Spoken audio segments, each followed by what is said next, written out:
Bonsoir à toutes et à tous. On est à Tchernobyl, 1986. Le réacteur explose.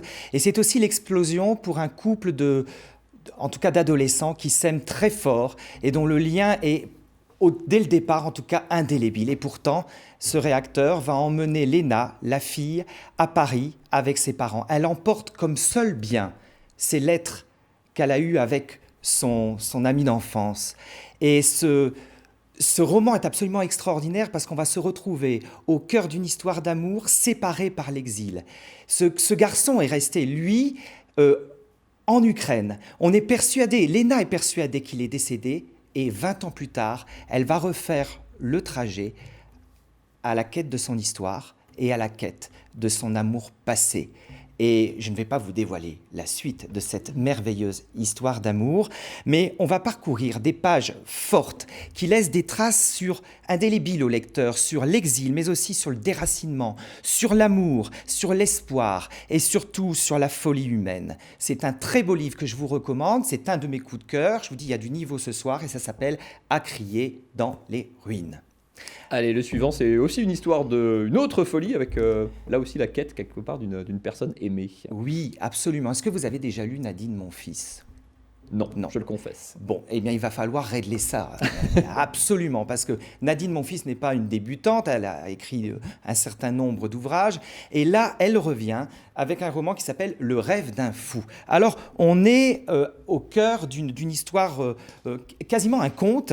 Le fameux facteur cheval qui a construit le palais idéal à Haute-Rive dans la Drôme. Et ce facteur cheval, eh bien, il a vraiment un poids sur le cœur. Il a perdu sa fille Alice à l'âge de 15 ans.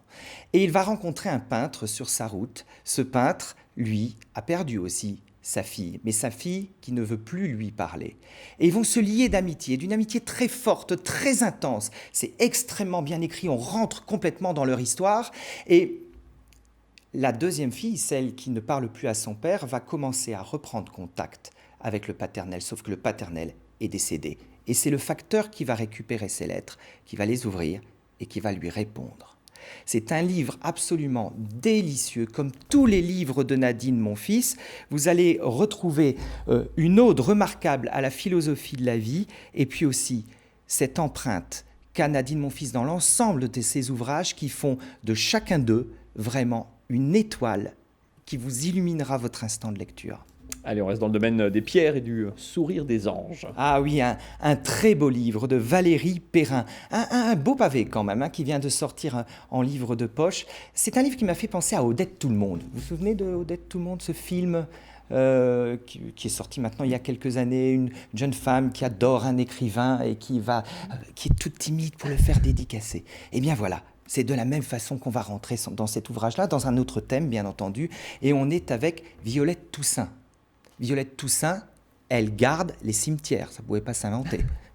Et elle va recevoir des couples différents qui sont amenés là par leur émotion, leur âme, leur envie de découvrir des ancêtres, mais aussi quelquefois le moyen de mettre un pansement sur une déception. Et cet ouvrage, il est plein de mots simples, plein de sentiments. C'est vraiment un livre où, à chaque page, on en prend plein la figure, comme si vous étiez sur une plage et que vous aviez, à chaque moment de lecture, une vague qui allait venir vous envahir. Je ne peux pas vous en dire plus. Ruez-vous dans une librairie, allez acheter Changer l'eau des fleurs, et c'est de Valérie Perrin. Les critiques sont absolument extraordinaires. J'en ai parlé avec mes mots, d'autres l'ont fait, comme gros coup de cœur, un livre splendide et bouleversant, mon livre de l'année, une claque magistrale, et c'est de Bulldop. C'est un livre extraordinaire. Là, vous avez 3 perles, et 3 perles sur l'espoir, la vie, la mort, l'amitié, l'amour. Eh bien, merci beaucoup, Martial, pour cette sélection à s'offrir ou à offrir aux autres. Si vous cherchez des idées pour les fêtes, par exemple. Pour Noël. Ou pour Noël, exactement. Merci beaucoup, Martial.